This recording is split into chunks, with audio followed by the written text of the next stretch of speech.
It's awful really. I'm not a curtain twitcher, but I took a peek at Nextdoor and there are all sorts of scammers. Should have seen it coming. Hi everyone, welcome to Planet Juju.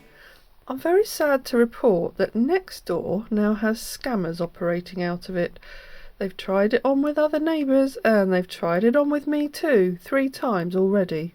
So I'm here today to call out the scams and tackle the Nextdoor people about them. Don't worry, I'm not putting myself in any danger. Nextdoor's a social media app that's based around your hometown and it's useful for finding out local goings-on and business advertising, buying and selling, general chat and interest groups, that sort of thing. It's like a big community group on Facebook because even though it's available in all these countries, you only see what's in your local area. It's voluntarily moderated by the neighbourhood leads in the area as well as the Nextdoor team themselves. I joined because it felt less toxic and more secure than Facebook.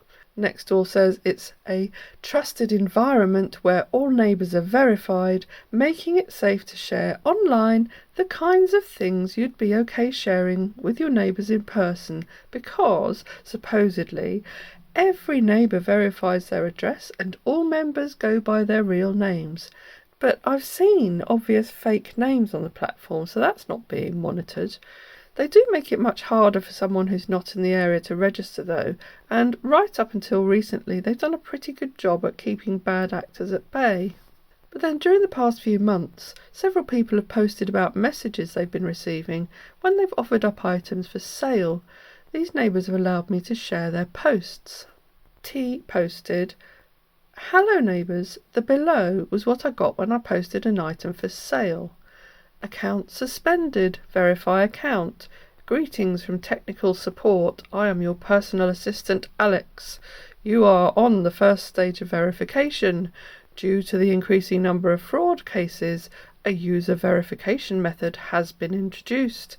Please enter your bank details in the following format." Then they ask for bank card details. You will then need to enter your account balance to confirm that you are the card holder and to prevent fraudsters from accessing your funds. This way the system will confirm your identity. Verification will be completed within 10 minutes. And T says, "Is this legit?" No, it isn't legit. They're basically asking how much money you've got in your account so that they can take as much as possible using your full card details. P said, "Can anyone tell me whether this is genuine? I advertised something for sale, then got this message on it." It's Mark, showing the Nextdoor logo as his profile picture, and his supposedly professional message is dotted with emojis. Subject, urgent. Account verification required. Hello, we have detected suspicious activity on your Nextdoor account. To ensure the security of your account, it is essential that you complete the verification process. Please use the following link to begin the verification. And they give a tiny URL link, so that's a dodgy shortened link pointing to another dodgy website. Please note that your account has been temporarily suspended until verification is complete. If you do not complete the verification within the next 12 hours, we will be forced to permanently ban your account. We appreciate your prompt attention to this matter and apologise for any inconvenience this may cause. If you have any questions, please don't hesitate to reach out to our support team. Thank you for your understanding. Best regards, Nextdoor support team. That tiny URL link unshortens to this. It could even fool someone into still thinking it's from Nextdoor, but in fact, if you look closely, the domain name is idh954.com, and whois tells me that website was registered in September 2024 and actually gives details about who registered the domain with a name, an address and phone number in Ukraine.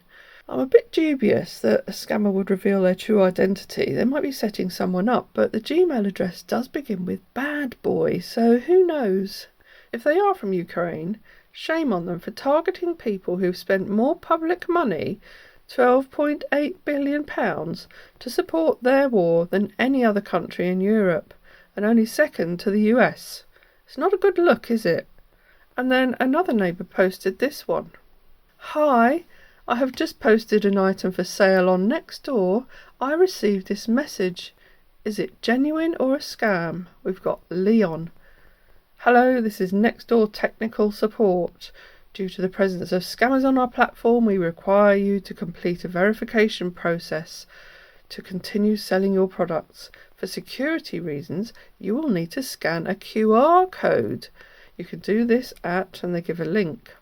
That's actually just a web-based QR scanning tool. If you do not complete this verification within 3 hours, your Nextdoor account will be temporarily suspended until we can resolve the issue. Thank you for your attention. This message was sent by Nextdoor technical support. And then we've got the QR code there. Don't scan that. And Elle had a different one again. I'm selling a travel system, buggy, etc. on this site, and this person, AG, sent me a private message saying the photos were blurry when she clicked on them, so could I email them to her? So I emailed them across, not thinking anything of it. Then I get emails back saying they paid for it through the Neighbourhood app, and I just needed to complete the Neighbourhood app's payment form with the bank details on it so that I could receive the payment. I knew straight away it was a scam, but wanted to warn others against this person.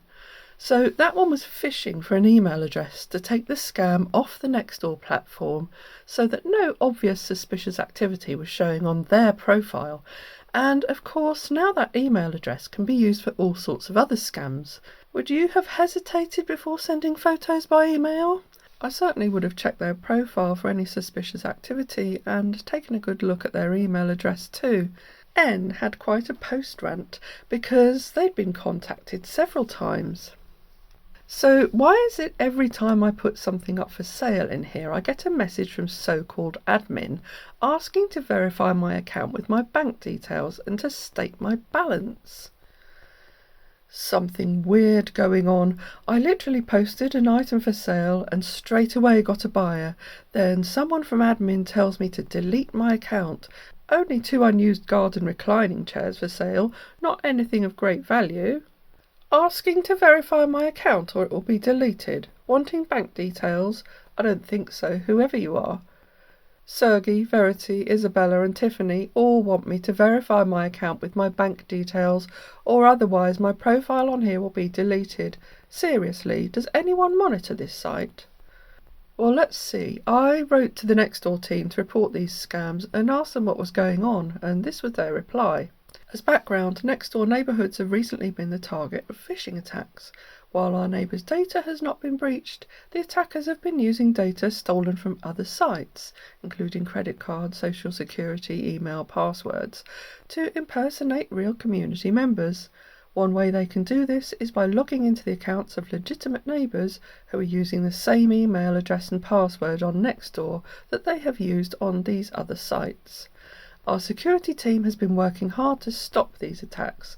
Also, Nextdoor won't ask for a neighbour's bank information, especially through DMs. Kindly tell them that they can report directly to us once they encounter a suspicious one, and we will investigate immediately. Rest assured that all the reports that we receive are being reviewed thoroughly and immediately, especially if they were about fraudulent concerns, since we don't want any accounts to be compromised.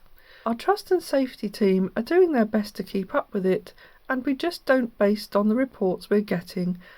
We're also investigating all accounts that seem suspicious in any way, be it old or new account. Thank you for looking out to the community. Well, that's all very well, but Nextdoor hasn't emailed scam awareness guidance to its users, and many of them haven't a clue how to report an account. But when accounts are reported, they are quickly removed by Nextdoor. I know this because the scammers behind this next bunch of hacked profiles are into romance scams, and they've been removed after I've reported them. Denise private messaged me. Hello. Waving emoji. Bear in mind, hello, I already knew this was a scammer. Would you? If someone you don't know contacts you out of the blue in this way, your scam sense should at least by now be honed enough to be suspicious, even if you didn't rely on the nuances of communication. And I always check profiles. The real Denise had been hacked, and keeping an eye on the account, I noticed the scammer deleted her old activity after a couple of days. Anyway, hi, How are you doing? that confirmed it. I prefer to ask the questions. Do I know you? I said. Well, I don't think we know each other. I just come across you on my Nextdoor app, so I decided to connect with you. That's a regular format we hear from romance scammers. Oh, okay, any particular reason? And then they said, No reason. and that was it. They must have actually viewed my post at that stage, and being as they're full of scam warnings, there'd be enough to warn a scammer I'm not to be messed with. So fake Denise was reported, and the account was removed. And then along came Stuart. How are you doing, Sue? Well, at least he bothered to add a question mark. Checking his profile, the real Stuart hadn't been active on Nextdoor since April. Then all of a sudden there were multiple thankings of people for their posts, all within the last hour, just to make it look as if they were engaged with the community. That's a real reason to do more than just a superficial check of the last couple of bits of activity. Hi, do I know you? I asked. Not really. He came back with, and then the cringy format. Was just scrolling when I came across your profile, so decided to connect with you as I'm new around and just hoping to know places, make friends around and see what's happening around the neighbourhood. Sorry if you find my message a bit uncomfortable. Note the language and spelling there. So I said, referring to the fact that he'd seen my profile, I find it hilariously ironic actually. And he must have taken a harder look, as called out he came back with, LOL, okay, was it the way I approached you or you're feeling my vibe? I thought, well, I'm not going to tell a scammer how I knew. I just said, I have a very particular set of skills.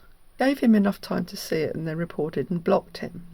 Then Andrew came along, and I pretty much knew where in the world this scammer was after his second message, so I decided to bait him for some evening entertainment. Hello, Waving emoji. Who are you? I'm Andrew by name. Did you guess yet? I know a few viewers in the romance scambaiting community will. Okay, I said. Good night. He said, oh, I thought I was going to get more than that, so I said, why did you say hello and then not continue with anything? Hooked, he came back with, Okay, we can text a little before I go to bed. followed by a bed emoji, and How was your day today? I had a look at the weather in Lagos, saw it was 27 degrees Celsius at nearly 11 p.m, and thought he must be very uncomfortable. This screenshot was from the following evening, so I said, I'm surprised you can even sleep, it's very hot there. Yes, everywhere is hot. Hot sweaty face emoji. But of course, being November, the winter duvet's back on the bed here, so he's not in my neighbourhood. What are you doing for now? He said. I chose not to answer, but continued with my covert ID profiling. Is the power down right now too? He said. It's fine, so what did you eat for dinner? So yes, I deduced from that most probably Lagos, maybe Abuja, followed by that well-known Nigerian scammer obsession with inquiring about one's diet. I gave him melon seed soup That's cool, I eat rice and chicken with salad. and a salad emoji. I'm surprised you had salad. It's not a regular thing there, is it? He came back with LOL, laughing emoji. I love salad as well. Then, Are you working or retired? what do you have in your salad? I said. He replied, LOL, I think salad is protein. yep, he doesn't know what the hell salad is. He just said it to sound Western. To his question about being working or retired, I answered neither. And about the salad, I said, I was right first time about salad then. You don't eat it there, I know. And I missed screenshotting the next bit of the conversation, but he asked me if I'd like to go for lunch or dinner somewhere. So I said, there's a nice restaurant called Lagosia on the island. Living where I do, I could have been referring to several islands, but there's also an island in Lagos called Victoria Island, and that's where Lagosia is. So he said, Do you want to go there? do you know it? I asked. I don't think so. They do a nice edikang with pounded yam. When do you want us to go? And then back to the usual list of questions loved by romance scammers. Are you married and how about your kids? I said, it's not exactly local for me, so I'd have to pass. I waited a while for him to reply, but I think he must have fallen asleep. So I just said, or dabble, goodbye in Yoruba, and blocked him.